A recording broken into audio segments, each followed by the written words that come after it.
বিপদে পড়লে নবীজি কি করতেন? হাদিসে এসেছে, কানা নবী সাল্লাল্লাহু আলাইহি সাল্লাম ইযা হাযাবাহু আমরুন সাল্লা।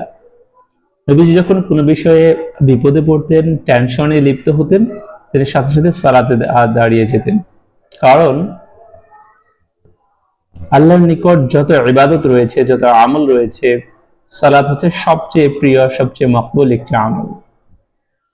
এর বাইরে নবীজি একটি দোয়া আছে, নবীজি একটি হাদিসে বলেছেন, হযরত ইউনূস আলাইহিস সালাম যখন ফি বাতনি হুত, মাছের পেটে ছিলেন, তখন তিনি যে দোয়াটি করতেন, নবীজি মাঝে মাঝে সেই দোয়াটি করতেন। সেটা হচ্ছে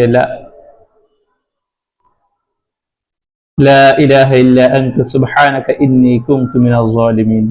এছাড়াও নবীজি বিপদে পড়ে আরেকটি দোয়া পড়তেন, ইয়া হাইয়্যু ইয়া কাইয়্যুম বিরহমাতিকা আস্তাগীথ। তার মানে আমরা এখান থেকে তিনটি শিক্ষা পেলাম যে যদি সুযোগ থাকে, সবার প্রথম দায়িত্ব হচ্ছে সালাতে দাঁড়িয়ে যাওয়া। আর যদি সালাতে দাঁড়ানোর মতো সুযোগ না থাকে, তাহলে দোয়া ইউনুস অথবা এই পরবর্তী যে দোয়া ইয়া হাইয়্যু ইয়া কাইয়্যুম বিরহমাতিকা আস্তাগীথ, এই দোয়াগুলো পড়া উচিত। তাহলে আমরা আশা করি আল্লাহ তাআলা এই বিপদ আপদ থেকে আমাদেরকে মুক্তি দান করবেন।